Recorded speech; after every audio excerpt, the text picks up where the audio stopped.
बिस्मिल्लाहिर्रहमानिर्रहीम, अस्सलाम वालेकुम नाज़रीन, मैं खुरम गर्देज़ी आप सबको प्रोग्राम सेहत ज़िंदगी में बहुत बहुत खुश आमदीद कहता हूँ। जनाब, प्रोग्राम सेहत ज़िंदगी सच न्यूज़ का लाइव क्लिनिक है, जहाँ पर हम लोग बात करते हैं आपकी सेहत की, बीमारियों के बचाव के सिलसिले में, उनकी ट्रीटमेंट, मैनेजमेंट, प्रिवेंशन, इन तमाम चीज़ों पर हमारी बात होती है। ख़ास बात हमारे प्रोग्राम की है कि हम पाकिस्तान के माहिर एथेंटिक हेल्थ प्रोफेशनल्स डॉक्टर्स को अपने प्रोग्राम में दावत देते हैं ताकि एक सही इन्फॉर्मेशन लोगों तक पहुँचाई जा सके। गलत फहमियाँ, मिथ्स वगैरह जो पाए जाते हैं बीमारियों के प्रिवेंशन, इलाज और इन तमाम चीज़ों के सिलसिले में, उन पर बात की जा सके, उन गलत फहमियों को दूर करके एक सेहतमंद पाकिस्तान बनाया जा सके। लाइव आप लोगों की खिदमत में हाजिर होते हैं ताकि आप लोगों को प्रोग्राम में शामिल किया जा सके। फ़ोन नंबर आप स्क्रीन पे देख रहे हैं 0512321200 और 0512321203, दोनों नंबर हमारे एक्टिव हैं। जनाब, आज बड़े ही अहम मौजू पर हम लोग बात करना चाह रहे हैं और काफ़ी एक अरसे से हम लोगों ने इस मौजू को डिस्कस करना शुरू किया है। मौजू हमारे कैंसर से रिलेटेड होता है क्योंकि पाकिस्तान में कैंसर केसेस जो हैं वो बढ़ते जा रहे हैं। उसकी बहुत सी वजूहात हैं जो डॉक्टर्स डिस्कस करते हैं, इसमें लाइफस्टाइल और भी बहुत सी चीज़ें आ जाती हैं।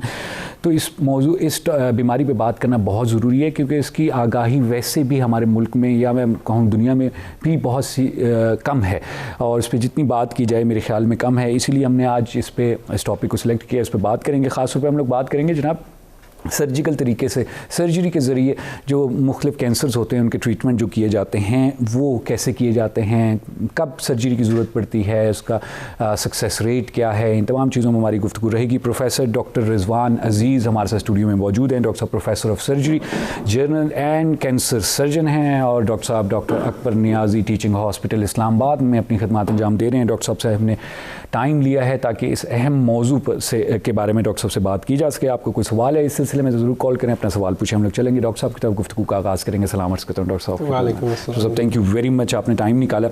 प्रोफेसर साहब ये बताइएगा, पहले तो बेसिक से हमेशा हम शुरू करते हैं ताकि जो है लोगों को बार बार इस चीज़ का बताया जाए कि जी जनाब कैंसर है क्या, क्योंकि बहुत से लोगों को स्टिल एक बहुत बड़ी पॉपुलेशन होगी जिसको डेफिनेशन भी नहीं पता होगी, यानी समझ नहीं है कि ये बीमारी होती कैसे शुरू होती है, क्योंकि एक बड़ी कॉम्प्लिकेटेड सी चीज़ है। तो थोड़ा सा कैंसर के बारे में जनरली लोगों को बताइएगा कि जनाब है क्या।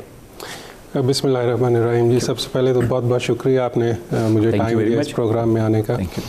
कैंसर के बारे में मैं कोशिश करता हूँ कि जितने सादा अल्फाज में समझा सकूँ लोगों को कि कैंसर क्या है और कैसे होता है। जी प्लीज़। हमारी बॉडी में जो भी बॉडी के सिस्टम हैं, जो सेल्स हैं, जो खुलिये हैं, वो मुसलसल एक चेंज ओवर में चल रहे होते हैं और पुराने खुलिये ख़त्म हो रहे होते हैं, नए खुलिये बन रहे होते हैं। अच्छा।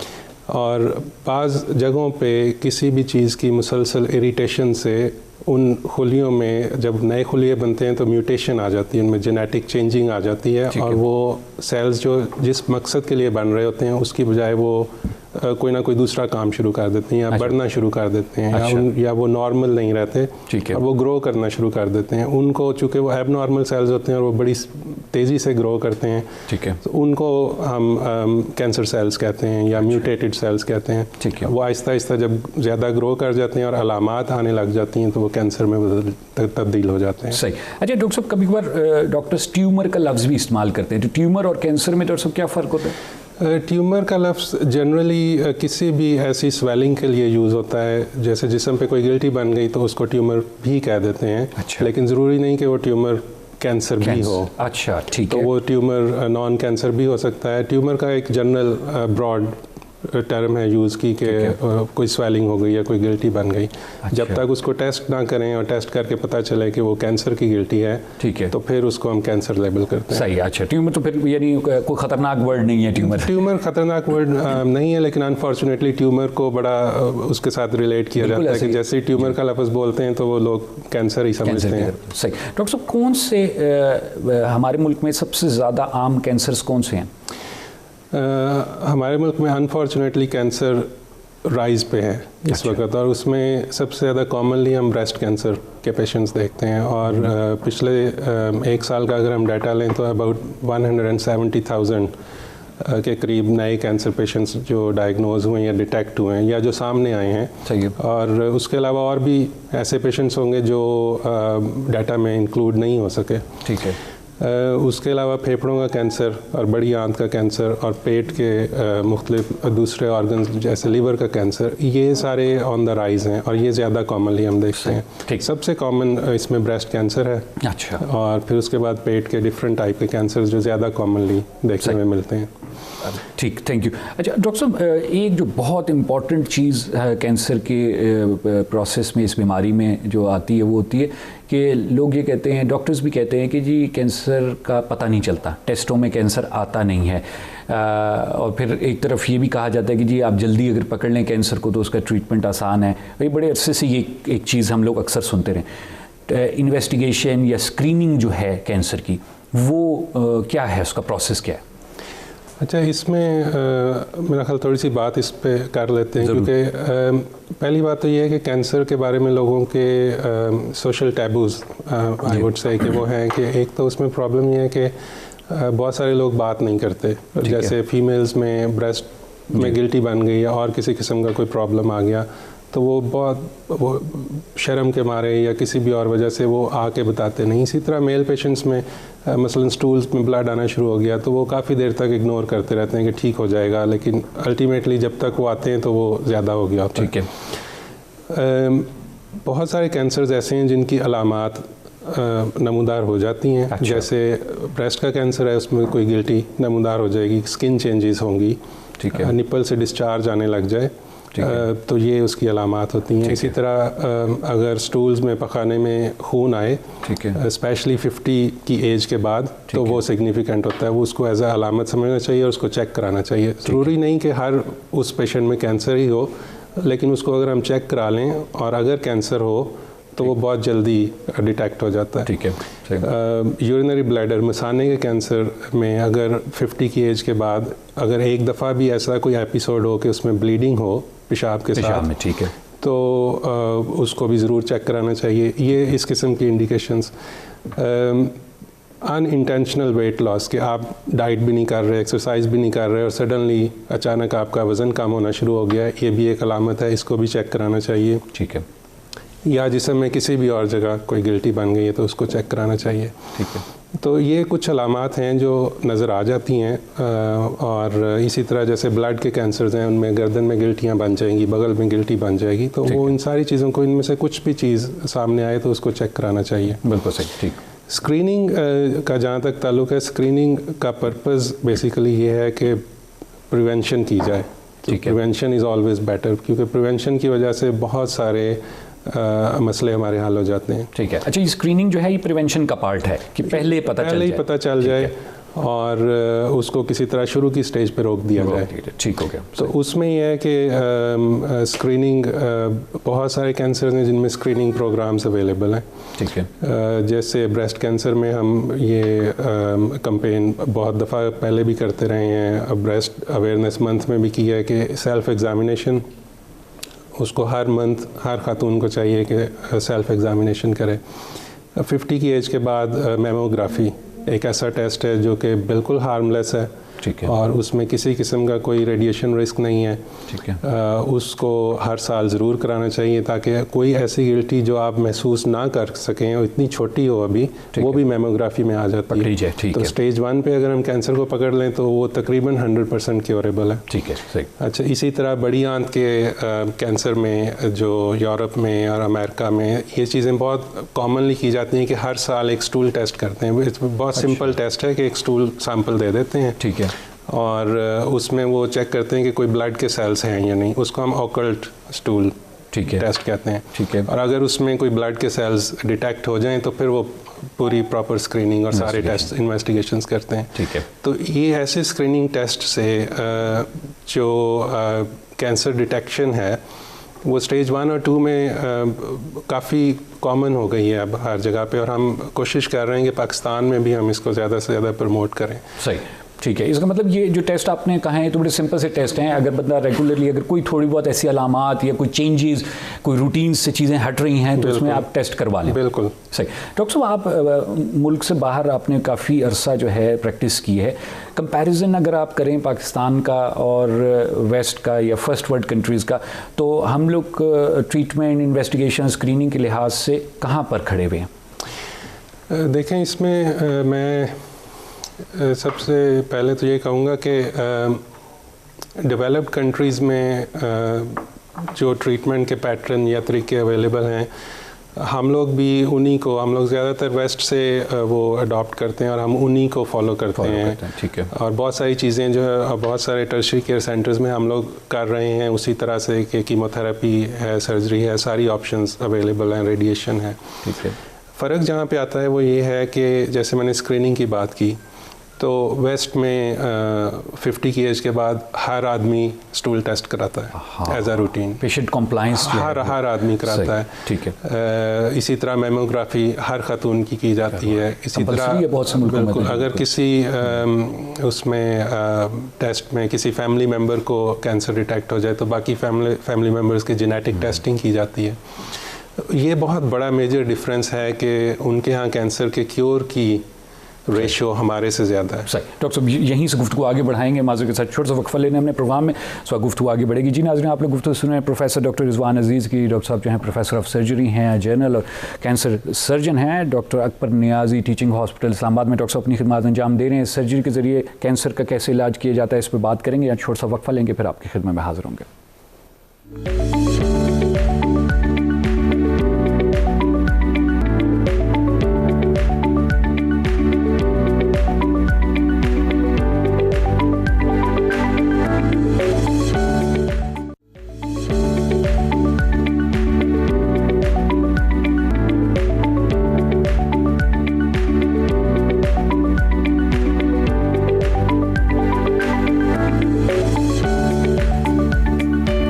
जी नाज़रीन, प्रोग्राम में एक बार फिर आपको खुशामदीद कहते हैं। प्रोफेसर डॉक्टर रिजवान अजीज़ हमारे स्टूडियो में मौजूद हैं। डॉक्टर साहब प्रोफेसर ऑफ सर्जरी हैं, general and cancer surgeon. Doctor Akbar Niazi teaching hospital Islamabad में डॉक्टर साहब अपनी खिदमत अंजाम दे रहे हैं। डॉक्टर साहब से बड़े अहम मौजू पर हमारी गुफ्तगू चल रही है कैंसर के सिलसिले में। डॉक्टर साहब ने प्रोग्राम के पहले हिस्से में बात की।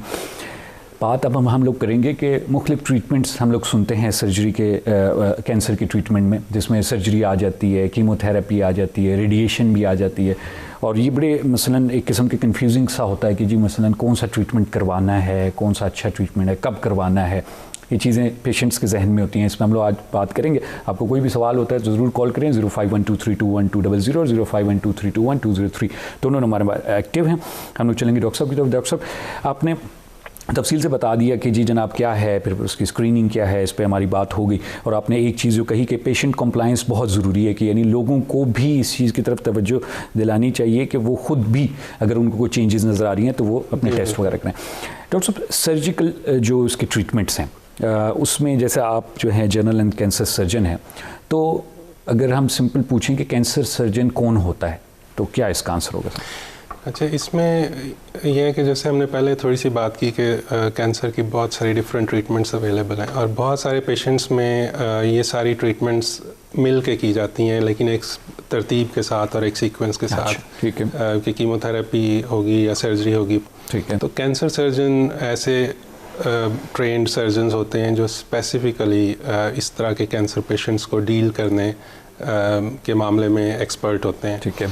अच्छा, उसमें ख़ास बात यह है कैंसर सर्जन्स के या कैंसर सर्जरी के बारे में कि कैंसर सर्जन को जनरल सर्जन की निस्बत किन बातों का ज़्यादा ख्याल रखना पड़ता है। अब उसमें 2-3 बातें बहुत इंपॉर्टेंट हैं, specially patient point of view से भी, कि कैंसर सर्जन का ज़्यादा फोकस इस बात पे होता है कि ट्यूमर जिस जगह पे है वो निकालने के साथ साथ उसके क्लियर मार्जिन एक रीज़नेबल लेंथ तक उस ट्यूमर के ऑल अराउंड वो निकाले जाएं। ठीक है।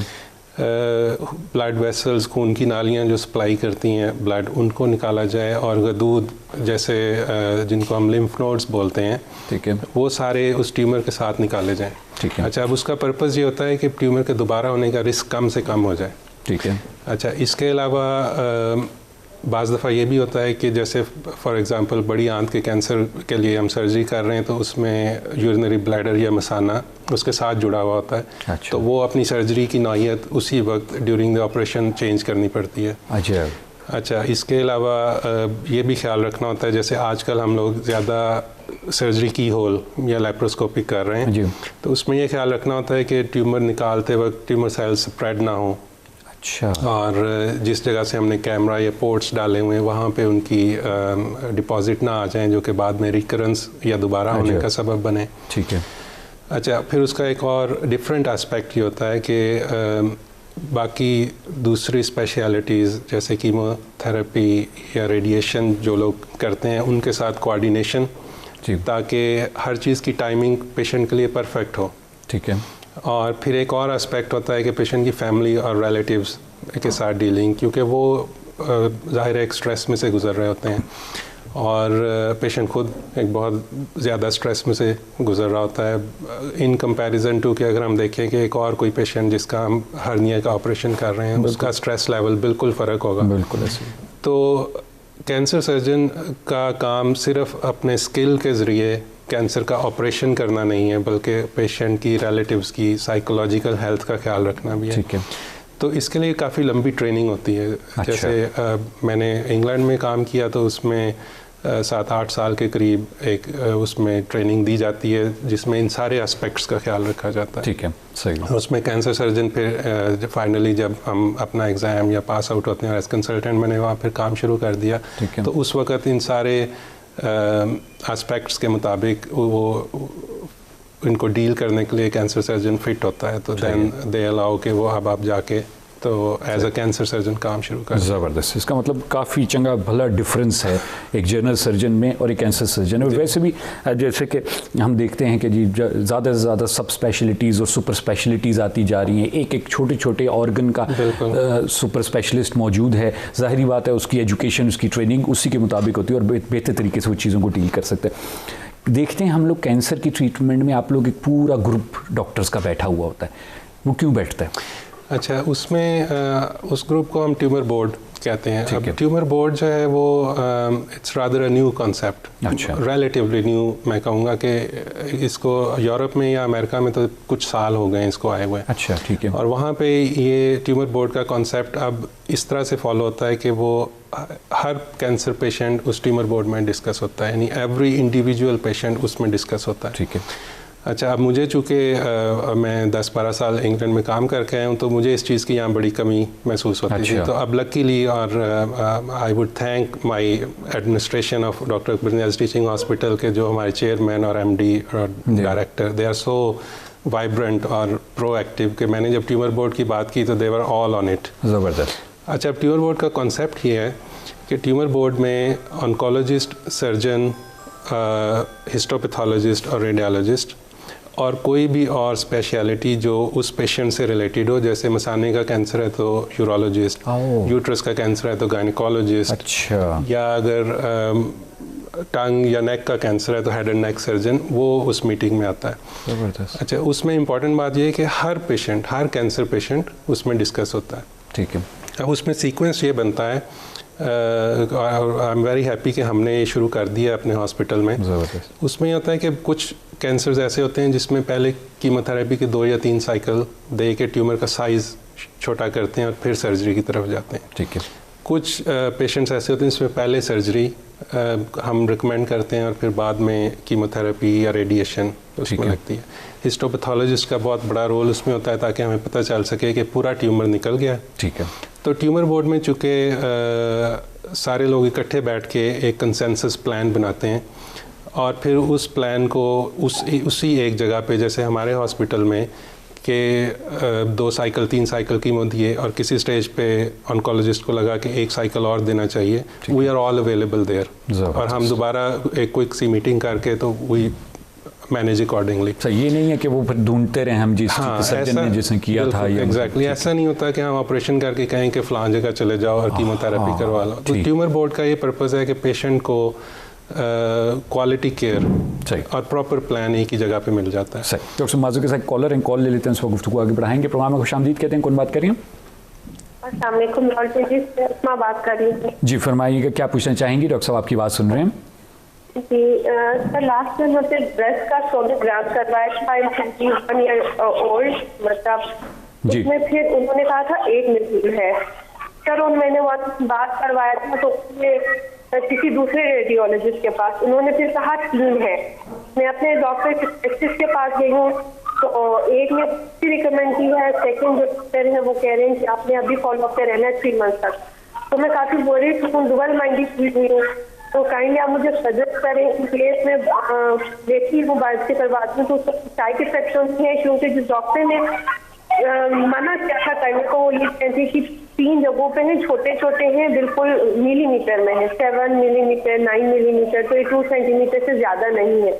ठीक है। तो काइंड मुझे बताएं कि ये रेडियोलॉजिस्ट ने गलती से शुरू में 1 देखा था, ये 3 हो गया, ये क्या चीज है?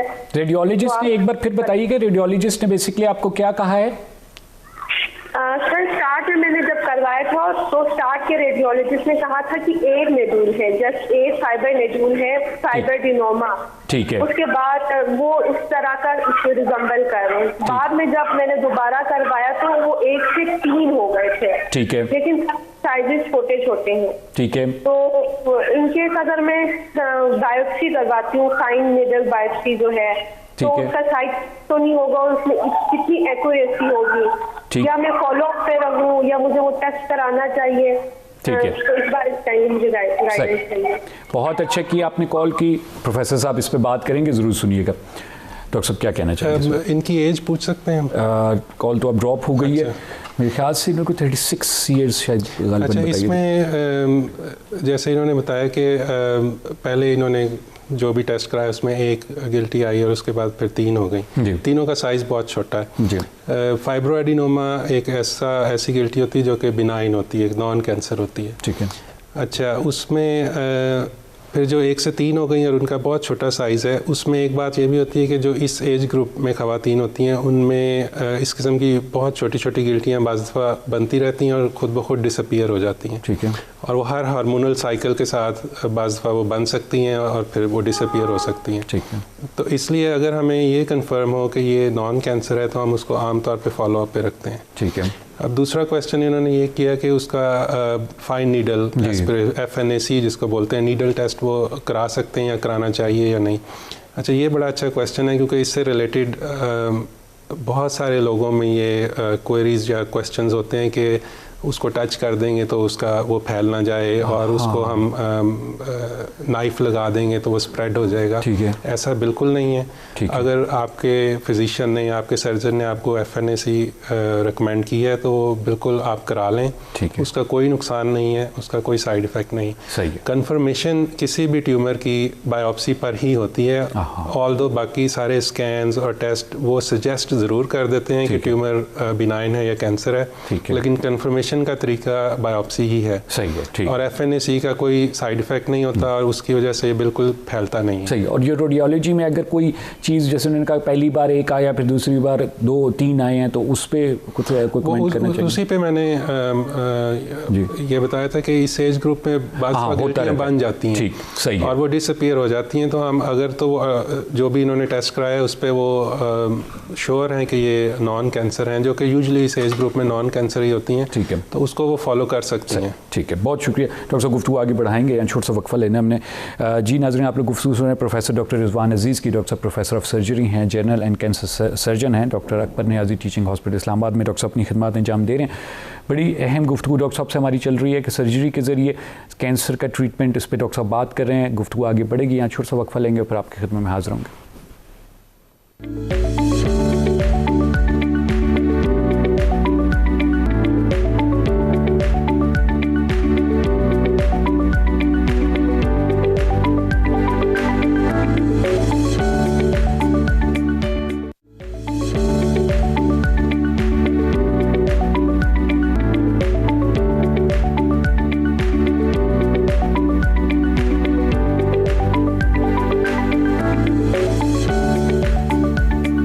प्रोग्राम में एक बार फिर आपको खुशामदीद कहते हैं। प्रोफेसर डॉक्टर रिजवान अजीज़ हमारे साथ स्टूडियो में मौजूद हैं। डॉक्टर साहब प्रोफेसर ऑफ सर्जरी हैं, जनरल एंड कैंसर सर्जन हैं। Doctor Akbar Niazi teaching hospital Islamabad में डॉक्टर साहब अपनी खिदमत अंजाम दे रहे हैं। डॉक्टर साहब से हमारी तफसीली बड़ी अहम गुफ्तगू रही है कैंसर के सिलसिले में, कैंसर ट्रीटमेंट, प्रिवेंशन, स्क्रीनिंग, तमाम चीज़ों पर डॉक्टर साहब ने बात की। आप लोगों की कॉल्स भी हम लोग ले रहे हैं, आपको कोई सवाल होता है तो ज़रूर कॉल करें, अपना सवाल पूछें। डॉक्टर साहब से हमारी बात चल रही थी वक्फे पे जाने से पहले कि जी एक पूरा बोर्ड, एक पूरा ग्रुप जो है वो डॉक्टर्स का बैठ के आजकल कैंसर पेशेंट्स को ट्रीट करता है, जो कि डॉक्टर साहब ने बताया कि डॉक्टर साहब जिस हॉस्पिटल में हैं उस सेटअप में ये बोर्ड मौजूद है और हम लोग मुख्तलिफ डॉक्टर से कंसल्ट करके ट्रीटमेंट करते हैं। इसी भी डॉक्टर साहब से और भी बात करेंगे। जी डॉक्टर साहब क्या ऐड करना चाहेंगे इसमें और आप प्लीज़? अच्छा, उसमें मेरा ख्याल बात हम लोगों की यहाँ ड्रॉप हो गई थी कि कोऑर्डिनेशन बहुत इंपॉर्टेंट है सारे डिपार्टमेंट्स में। सही। अच्छा, उसके अलावा ट्यूमर बोर्ड का एक और फ़ायदा ये होता है कि अगर हमें सस्पिशन शक है कि जैसे बड़ी आंत का कैंसर है फॉर एग्जांपल और उसमें ब्लैडर या मसाना इन्वॉल्व हो सकता है, तो यूरोलॉजिस्ट या अगर ओवरीज यूट्रस इन्वॉल्व हो सकती है तो गायनिकोलॉजिस्ट, वो सब ऑलरेडी अवेयर होते हैं इस पेशेंट से और दे आर यूजुअली अवेलेबल। ठीक है। तो ये बहुत बड़ा ट्यूमर बोर्ड का फ़ायदा होता है कि हमें उस टाइम अगर कोई ऐसी सिचुएशन फेस करने को मिल जाए कि अब उस सिचुएशन में क्या करें, तो हमारी पूरी टीम ऑलरेडी ऑन बोर्ड होती है। ठीक है। तो ये बहुत बड़ा ट्यूमर बोर्ड का फ़ायदा है। सही है।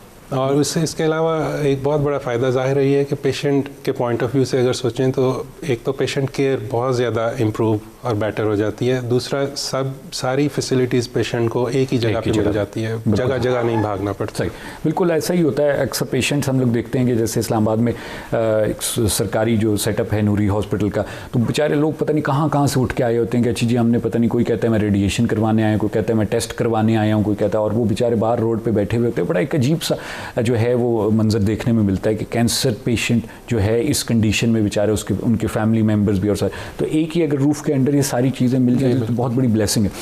डॉक्टर साहब, सर्जरीज, एक तो सबसे पहले ये बताइए कि हमारे लोगों में कैंसर के सिलसिले में सर्जरी का जो ट्रीटमेंट का ऑप्शन है वो बड़ा फेवरेट है। लोग कहते हैं जी डॉक्टर साहब बस काट के निकाल दें, क्यों?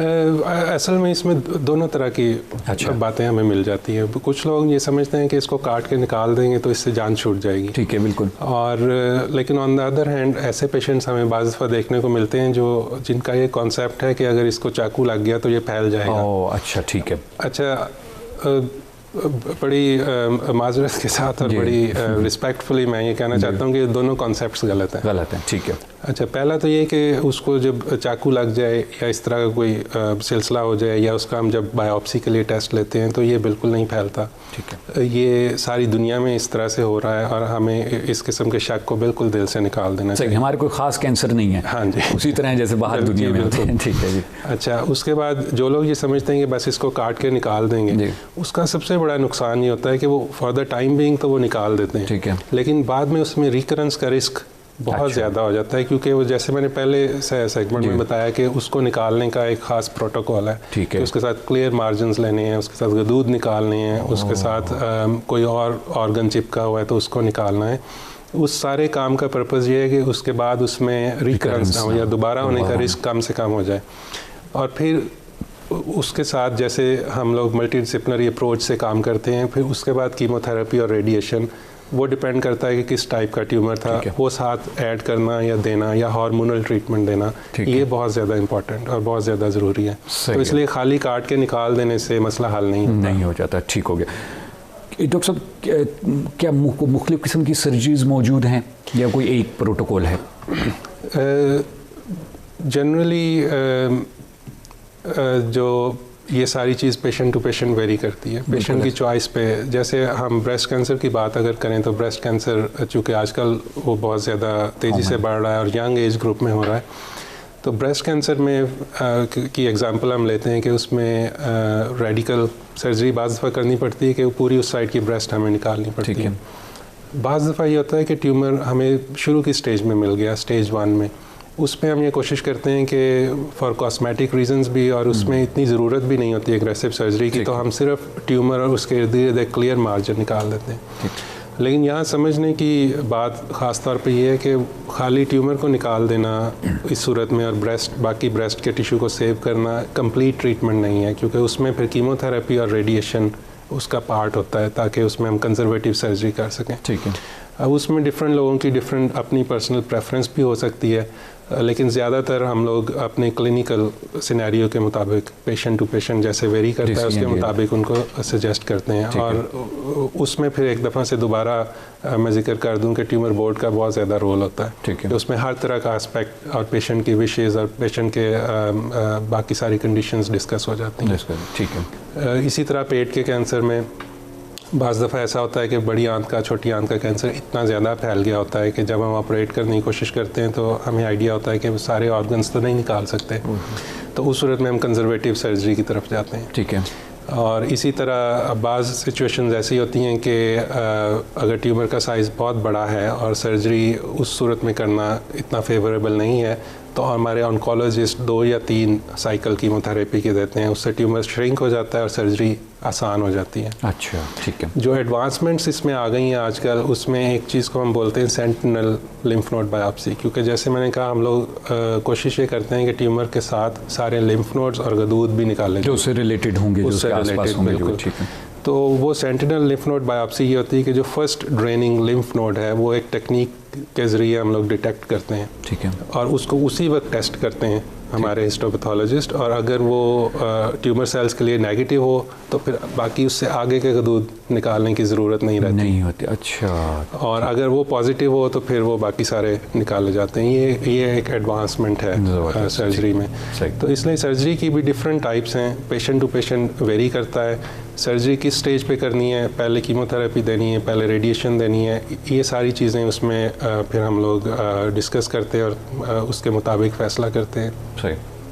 थोड़ा सा सर्जरी में मैं और बता दूं कि सर्जरी में थोड़ा सा कैंसर सर्जन का रोल इसलिए भी इम्पॉर्टेंट है कि जो पेशेंट्स कीमोथेरेपी के बाद आते हैं या रेडिएशन के बाद आते हैं, उसमें एक ख़ास वक्फा होना चाहिए ऑपरेशन में और कीमोथेरेपी में, या ऑपरेशन में और रेडिएशन में। तो इसलिए भी कोऑर्डिनेशन और ट्यूमर बोर्ड डिस्कशन और इन सारी चीज़ों का बहुत ज़्यादा रोल है। ठीक, डॉक्टर साहब कॉलर हैं, कॉल ले लेते हैं। प्रोग्राम में खुशामदीद कहते हैं, कौन बात कर रहे हैं? जी, अब्दुल कयूम मेरा नाम है जी, लाहौर से बोल रहा हूँ जी। जी। और ये एक प्रोग्राम चल रहा था अभी आपका जो कैंसर के ट्यूमर के लिए। बिल्कुल, तो मेरा बात सुन रहे हैं, पूछिएगा क्या पूछना चाहेंगे। पूछना ये है कि ये इस वक्त ज़्यादा जो उम्र के 50 से ऊपर के लोग हैं ना जी, उसमें उनको प्रोस्टेट का मसला बनता है जी, बिल्कुल। उसके लिए जरा प्लीज कोई इंफॉर्मेशन दें ताकि हम भी अपना उससे फ़ायदा लें। ठीक है, बहुत इंपॉर्टेंट सर आपने सवाल पूछा है, बहुत अच्छा कि आपने कॉल की। डॉक्टर इस पे बात करेंगे, ज़रूर सुनिएगा। डॉक्टर साहब, प्रोस्टेट का वाकई बड़ा एक लोगों में वो है, प्रोस्टेट का काफ़ी 50 के बाद। अच्छा, प्रोस्टेट में ज़ाहिर है 2 तरह के मसले होते हैं, एक नॉन कैंसर और कैंसर। ठीक है। तो प्रोस्टेट में जो नॉन कैंसर प्रॉब्लम्स हैं वो तो यूजुअली हमारे यूरोलॉजिस्ट उसको डील करते हैं। प्रोस्टेट में खुदा न खास्ता कैंसर हो जाए तो अगेन उसमें ये सारी ऑप्शंस अवेलेबल होती हैं। उसमें बाज़ दफ़ा रेडिएशन भी देते हैं, बाज़ दफ़ा एक्सटेंसिव सर्जरी करनी पड़ती है, उसके बाद रेडिएशन देते हैं। ठीक है। इसके अलावा एक और ट्रीटमेंट अवेलेबल है जिसमें पीरियडिकली इंजेक्शंस लगाए जाते हैं। अच्छा। लेकिन जो इनके जो आम पब्लिक के समझने की बात ये है कि पेशेंट अगर 50 ईयर्स से ज़्यादा एज ग्रुप का हो और उसको कभी ऐसा हो कि पेशाब में खून आए तो वो उसको ज़रूर चेक कराना चाहिए। अच्छा, ठीक है। अच्छा, उसमें मसाने के कैंसर का डर भी होता है, और हमारे यहाँ चूँकि ये होता है कि एक दफ़ा आए और उसके बाद बंद हो जाता है तो लोग उसको बिल्कुल इम्पोर्टेंस नहीं देते। लेकिन बहुत सारे ट्यूमर ऐसा करते हैं कि वो एक दफ़ा ब्लीड करते हैं और फिर क्वाइट हो जाते हैं। अच्छा। तो इस दौरान वो बढ़ जाते हैं। प्रोस्टेट के ट्यूमर में एक चीज़ और कराई जा सकती है जिसको हम स्क्रीनिंग के लिए यूज़ करते हैं। वो एक ट्यूमर मार्कर, एक ब्लड का टेस्ट होता है। वो अपने किसी करीबी यूरोलॉजिस्ट से या सर्जन से लिखवा लें, उसको हम PSA बोलते हैं। ठीक है। और अगर वो किसी स्टेज पे जाके उसका लेवल ज़्यादा आने लग जाए तो फिर वो किसी स्पेसिफिक स्पेशलिस्ट कैंसर सर्जन से रब्ता करें। ज़बरदस्त। तो बेसिकली ये है कि आपने ये देखते रहना है कि कहीं भी खून आ रहा है तो उसको फौरी तौर पे जो है इन्वेस्टिगेट करें, और अगर स्क्रीनिंग कराना चाहें तो फिर वो ट्यूमर मार्कर की तरफ चले जाएं। ठीक है, वो फिर फर्दर टेस्ट जो है वो होते जाएंगे। अच्छा डॉक्टर साहब, डायरेक्ट ही ऑन्कोलॉजिस्ट के पास जाना चाहिए, कैंसर स्पेशलिस्ट के पास, या नहीं पहले आप किसी भी डॉक्टर के पास जा सकते हैं? देखें, उसमें एक दो कुछ लिमिटेशंस हैं। उसमें कुछ लिमिटेशंस तो ये हैं कि कैंसर का फिजिशियन या कैंसर का सर्जन अक्सर छोटी जगहों पर रेडीली अवेलेबल नहीं होता। ठीक है। कुछ बड़े सेंटर्स हैं, जैसे हमारा टर्शरी केयर सेंटर है फॉर एग्जांपल, इस्लामाबाद में आप हैं तो इस्लामाबाद में, लाहौर में, मुल्तान, जो बड़े शहर हैं उसमें ऐसे टर्शरी केयर सेंटर्स हैं। और our centre is one of them, doctor Akbar Niazi teaching hospital, जहाँ सारी फैसिलिटीज़ अवेलेबल हैं। तो आप स्ट्रेट फॉरवर्डली OPD में आ सकते हैं और आप चेक करा सकते हैं। बिल्कुल सही। लेकिन अगर आप ऐसी जगहों पे हैं जहाँ पे आपकी इस तरह से डायरेक्ट अप्रोच नहीं है तो एटलीस्ट उसको इग्नोर ना करें, लेकिन जो भी मेडिकल पर्सनल आपको रेडीली अवेलेबल हो उससे चेक कराएं, ताकि वो फिर अगर उसको समझता है कि ये कैंसर की तरफ जा रहा है तो वो आपको आगे रेफ़र कर सके। ठीक। अच्छा डॉक्टर साहब, सर्जिकल ट्रीटमेंट की बात हो रही थी। एक और चीज़ जो मैंने अक्सर नोट किया वो ये कि कभी कभार लोगों को ऑप्शन भी दिया जाता है कि जी आप सर्जरी करवाना चाहते हैं तो आप सर्जरी करवा लें, नहीं तो आप रेडिएशन कर लें या केमोथेरेपी कर लें। तो ये ऑप्शन पेशेंट को क्यों दिया जाता है? असल में तो डॉक्टर का जो काम है या सर्जन का या ऑन्कोलॉजिस्ट का, हम लोगों का काम बेसिकली एडवाइस देना है। ठीक है। और सजेस्ट करना है। बिल्कुल सही। ये कॉन्सेप्ट लोगों में इस बात को समझना बहुत ज़रूरी है कि डॉक्टर आपके ऊपर कोई भी ट्रीटमेंट फोर्स नहीं कर सकता। बिल्कुल ठीक। और कुछ इस किस्म के कैंसर होते हैं जिसमें दोनों या तीनों तरह की ऑप्शंस अवेलेबल होती हैं। ठीक है। जैसे अभी प्रोस्टेट के बारे में हम बात कर रहे थे, तो अगर खुदा न खास्ता प्रोस्टेट का कैंसर हो जाए तो उसमें वो इंजेक्शंस भी अवेलेबल हैं, उसमें रेडिएशन भी अवेलेबल है। ठीक है। बाज़ दफ़ा तो स्टेज ऐसी होती है कि आप एक ही ऑप्शन पेशेंट को दे सकते हैं, लेकिन बहुत शुरू की स्टेज में बाज़ सिचुएशंस ऐसी होती हैं कि दोनों ऑप्शंस आप पेशेंट को दे सकते हैं। ठीक है। पेशेंट को इसलिए हम फिर ऑप्शन देते हैं कि पेशेंट की बॉडी होती है, पेशेंट अपने बॉडी को ज़्यादा समझता है, पेशेंट की प्रेफरेंस होती है। ठीक है, उसे बता दिया जाता है सारा कुछ। उसे हम सारी ऑप्शंस बता देते हैं, लेकिन डिसीजन अगर पेशेंट खुद ले तो क्योंकि वो उसको खुद अपनी रिस्पॉन्सिबिलिटी हम लेने का ज़्यादा रिकमेंड करते हैं। ठीक है। तो इसलिए पेशेंट की काउंसलिंग बहुत ज़रूरी होती है हमारे साथ। अच्छा डॉक्टर साहब, केमोथेरेपी जब भी केमोथेरेपी की बात आती है तो लोगों में एक खौफ होता है कि जी इसके साइड इफ़ेक्ट्स बहुत हैं, तो क्या अगर हम कंपेयर करें सर्जिकल ऑप्शन को और केमोथेरेपी को, तो उसमें क्या साइड इफ़ेक्ट्स की बुनियाद पे हम लोग उस ऑप्शन को छोड़ सकते हैं?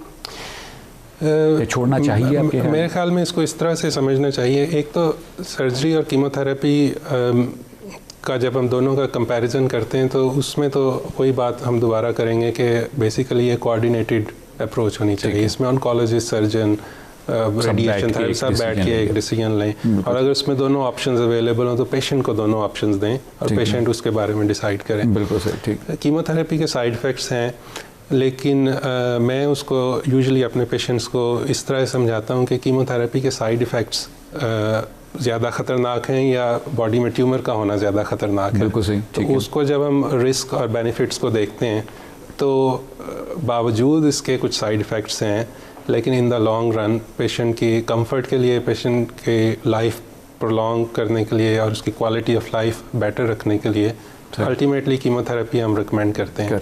बिल्कुल सही। फॉर द टाइम बीइंग तो पेशेंट तकलीफ़ में कुछ टाइम गुजारता है, लेकिन उसके लॉन्ग टर्म इफ़ेक्ट बहुत अच्छे होते हैं, बजाय इसके कि हम कीमोथेरेपी ना करें और ट्यूमर को ग्रो होने दें। बिल्कुल सही। ठीक। डॉक्टर साहब, आप मुल्क से बाहर पर आपने प्रैक्टिस की है, इस टाइम पे क्या हमारे ऑपरेशन थिएटर्स या जो ऑपरेटर्स आप लोगों को दिया जाता है काम करने के लिए, क्या वो इंटरनेशनल स्टैंडर्ड्स पे है? देखें, उसमें भी कुछ इस तरह से ही सिचुएशन है कि पाकिस्तान में जो कुछ अच्छे सेंटर्स हैं, और आई एम वेरी लकी कि I am working at one of those centres, तो उन जगहों पे तो बहुत अच्छा और एडवांस्ड और मॉडर्न इक्विपमेंट अवेलेबल है। ठीक है। लेकिन ऑफ कोर्स वो बाकी शहरों में या टाउन्स में अवेलेबल शायद ना हो। बिल्कुल ऐसे ही। लेकिन जो अच्छे सेंटर्स हैं उनमें अवेलेबल है। और ये फ़र्क वेस्ट में और पाकिस्तान में थोड़ा सा ये डिफरेंस है कि वेस्ट में तकरीबन हर हॉस्पिटल में अवेलेबल सारा कुछ अवेलेबल, सरकारी में भी है, प्राइवेट में भी, सब जगह एवरीथिंग इज़ अवेलेबल। तो हमारे यहाँ ज़रा टर्शरी केयर सेंटर्स ऐसे हैं कि जिनमें इस तरह की सारी फैसिलिटी अवेलेबल होती है, जिसमें की होल से ऑपरेशन करना, मिनिमली इन्वेसिव ऑपरेशन, एंडोस्कोपी और लेज़र थेरापीज़, कीमोथेरेपी, ये सारा कुछ एक ही जगह अवेलेबल हो। तो पाकिस्तान में कुछ सेंटर्स हैं बिल्कुल जिसमें ये चीज़ें अवेलेबल हैं। बिल्कुल अप टू डेट चीज़ें जो हैं मौजूद हैं। हमारे जो सर्जन्स हैं, क्या आपको लगता है कि वो भी इंटरनेशनल स्टैंडर्ड्स पे काम कर रहे हैं? ये मैं सवाल इसलिए पूछ रहा हूँ क्योंकि बहुत से हमारे लोग जो कि अफोर्डिंग हैं तो वो बजाय इसके कि पाकिस्तान में ट्रीटमेंट करवाएं वो मुल्क से बाहर चले जाते हैं ट्रीटमेंट करवाने के लिए।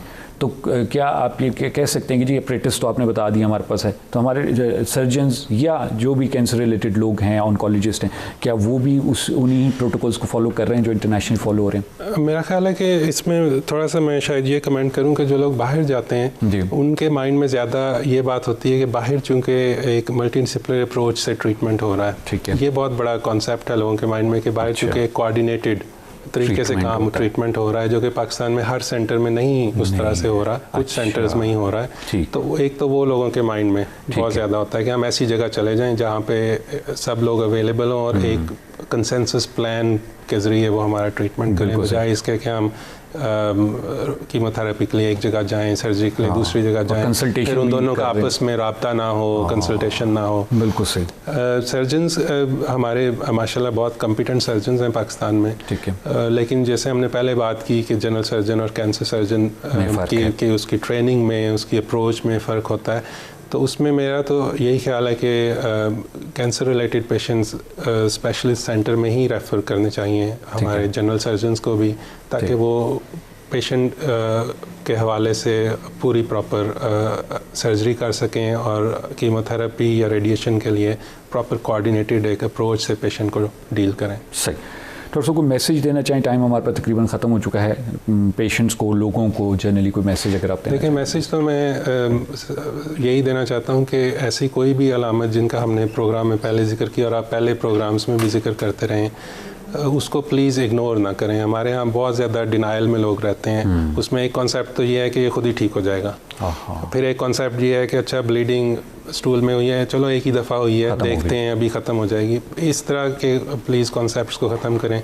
जहाँ कहीं कोई अलामत ज़ाहिर हो, ज़रूर किसी हेल्थ प्रोफेशनल के पास जाएं और उससे एडवाइस सीख करें। डॉक्टर साहब बहुत शुक्रिया अदा करते हैं आपका, आपने टाइम दिया। Thank you very much. Basically मैं तो हमेशा यही कहता हूँ कि आपने पाकिस्तानियों के लिए टाइम निकाला, ख़ासतौर वो लोग जो रिमोट एरियाज़ में हैं, जहाँ पर बड़े सेंटर्स मौजूद नहीं हैं, स्पेशलिस्ट डॉक्टर्स मौजूद नहीं हैं, उनके लिए इतनी इंपॉर्टेंट गुफ्तगू करना, उनको आगाह करना, उनको जो है बताना कि जी ये अलामतें हैं, ये ट्रीटमेंट ऑप्शन हैं तुम्हारी।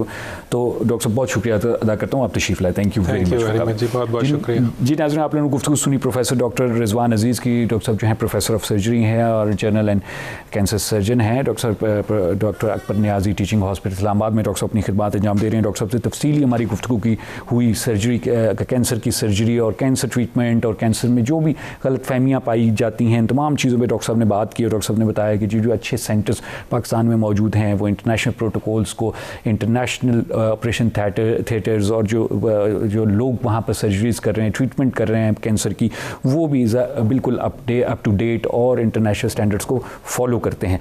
तो मेरे ख्याल में हमारे मुल्क में तमाम चीज़ें मौजूद हैं, हमें यहीं पर ट्रीटमेंट करवाना चाहिए। बोर्ड्स मौजूद हैं जैसे कि डॉक्टर साहब ने बताया, और एक ग्रुप ऑफ डॉक्टर्स जो है डिफरेंट हेल्थ प्रोफेशनल्स जो है मिल के डिसीजन लेते हैं और ट्रीटमेंट करते हैं। उम्मीद करता हूँ आज का प्रोग्राम आप लोगों को मुफीद साबित हुआ होगा। इंशाल्लाह कल फिर मुलाकात होगी एक और मौजू के साथ। तब तक के लिए मुझे खुरम गर्देज़ी और प्रोफेसर डॉक्टर रिजवान अजीज़ को प्रोग्राम से ज़िंदगी से इजाज़त दीजिए। खुदा हाफिज़।